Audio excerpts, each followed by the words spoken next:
Well, now to President Trump's crackdown on immigration. And according to an NYPD memo obtained by Eyewitness News, New York City police officers are expected to help federal authorities pursue migrant criminals, but may not assist federal immigration officers round up undocumented immigrants. Right now, the House is voting on a measure that would allow undocumented immigrants who are accused of a crime to be deported. Eyewitness News reporter Joe Torres is live in the newsroom with reaction and the details. Joe. Liz, the second full day of the Trump administration, and tonight more fear, more anxiety for millions of undocumented immigrants across America, many of them here in our area. Washington Republicans, there you see them, ready to demonstrate their allegiance to the president's hardline stance on immigration. They propose legislation that broadly widens the reach of federal agents charged with rounding up those who entered the country illegally.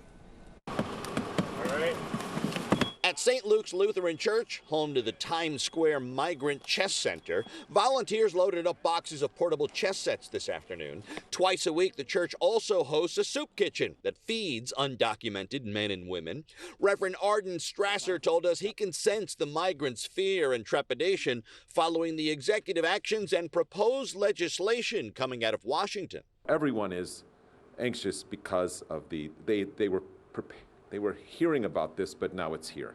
The Reverend and others have major concerns about a measure called the Laken Riley Act. The legislation requires federal authorities to detain undocumented immigrants, not just for felony crimes, but also for minor offenses like shoplifting. When you start looking at the smaller crimes, it has a chilling effect and will scare entire communities. It is our duty to fight for our freedom. In Hackensack last night, migrants, asylum seekers, and immigration advocates rallied outside the offices of Representative Josh Gottheimer.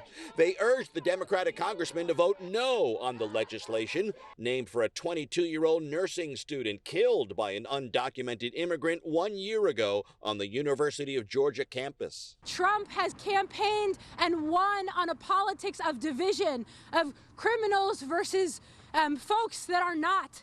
But the Laken Riley Act is an attempt to categorize all of us as criminals. Immigrations and Customs Enforcement found roughly 110,000 people have criminal offenses that fall under the legislation's mandate for detention. ICE's data also indicates more than 3,600 of those individuals are currently in the New York metropolitan area. ICE has only a certain amount of detention centers now, and it would require cooperation with local government authorities.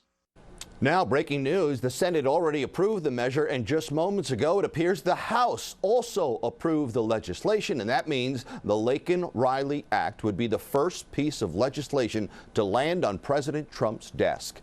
As for enforcement of the law, an ICE document obtained by ABC News reveals a cost estimate, Bill and Liz, of $27 billion, and that's in the first year.